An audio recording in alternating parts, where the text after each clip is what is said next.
छठी मैया की जय। कल यानी 25 तारीख को नहाए खाए,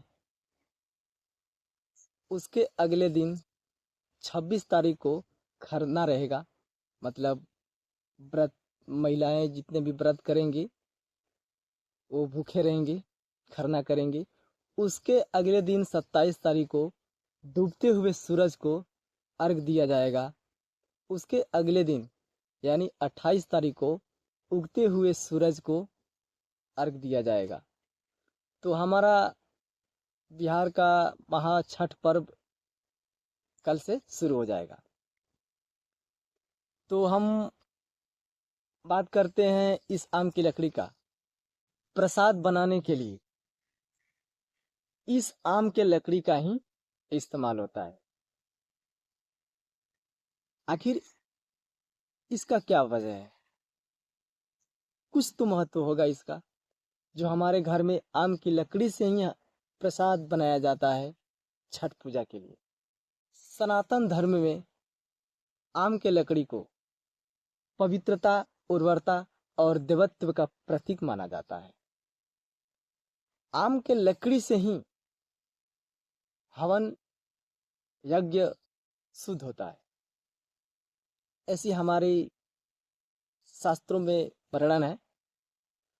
तो थोड़ा हम जानने का प्रयास करेंगे कि आखिर इस आम के लकड़ी का क्या महत्व है कि हमारे घरों में गैस सिलेंडर होते हुए भी इन 4 दिनों के लिए हमें आम के लकड़ी का बंदोबस्त करना पड़ता है। शास्त्रों के हिसाब से तो ये पवित्रता, उर्वरता और देवत्व का प्रतीक है। वैज्ञानिक दृष्टिकोण से ही इसके ऊपर थोड़ा चर्चा करते हैं। जब ये आम की लकड़ी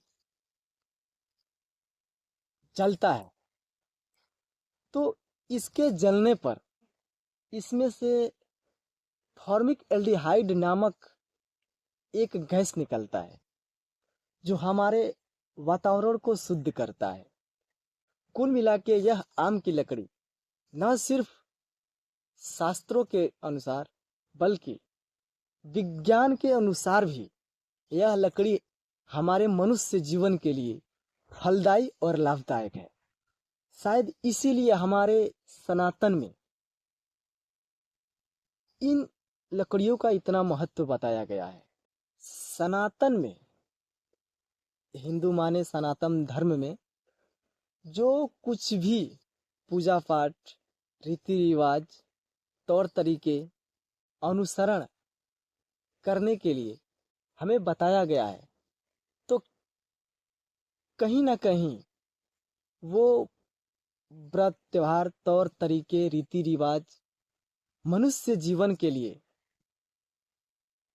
लाभदायक सिद्ध होता है। इसलिए सनातन सत्य है।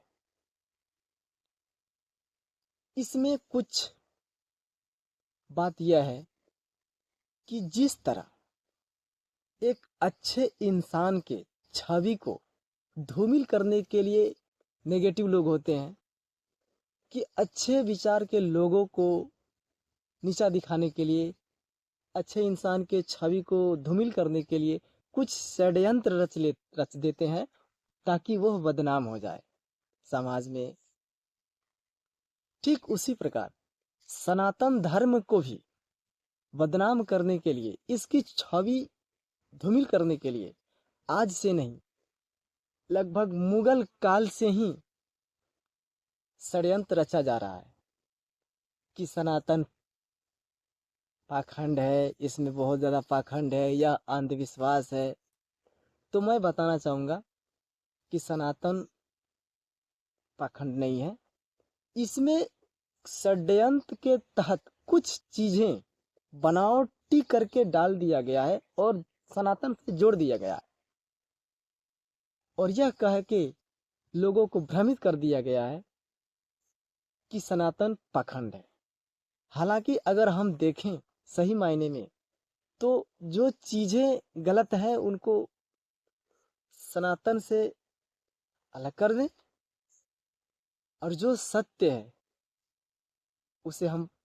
उसका हम अनुसरण करें।